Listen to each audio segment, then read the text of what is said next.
ये जो उन्होंने बात आज इलेक्शन कमीशन ने की है ये तर्कहीन है।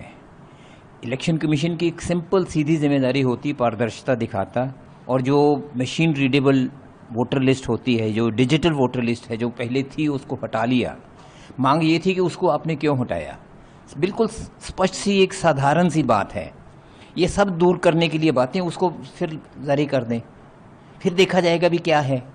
ये वो तो उस बात को छुपा के हुए सिर्फ एक प्रेस कॉन्फ्रेंस करके उसमें कह दें ये हमारी नहीं है, वो माफ़ी मांगें, वो ये 7 दिन में हल्फनामा दें। हल्फनामा उनको देने की ज़रूरत है। हल्फनामा तो राहुल गांधी ने दिए हुए हैं जब मेंबर बने हैं पार्लियामेंट के, और संविधान की बार बार कसम खा के कहा है कि संविधान को हमने रक्षा करनी है। और ये जो इलेक्शन कमीशन ये बात कह रहा है, बल्कि जो कि हमारे कंधों पे बंदूक रख के राहुल गांधी चला रहा है कि गरीब आम आदमी, ये उलट है।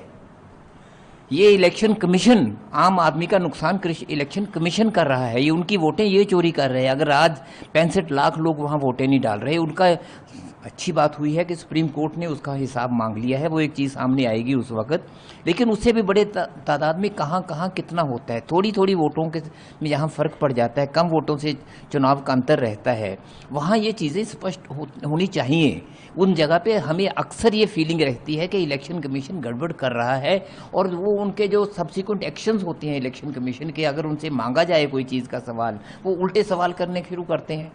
उनको क्यों नहीं चाहिए कि बार बार वो अलग अलग पॉलिटिकल पार्टीज़ की मीटिंग्स बुलाते रहें, जैसे पहले किसी वक्त होती थी, उनसे चर्चा करते थे कि एक चीज़ पे उनसे राय लेके आगे को क्या कोर्स ऑफ एक्शन होता है उसके हिसाब से काम करते। बिल्कुल मनमर्जी के साथ हो रहा है, और फिर उसके बाद कह रहे हैं मैं कहता हूं उनकी एक हमाकत है इस बात की कि उन्होंने यहाँ तक कहा कि वो उनको माफ़ी मांगनी पड़ेगी। राहुल गांधी को माफ़ी तो उनको मांगनी है कि उन्होंने देश के साथ क्या कर रखा है।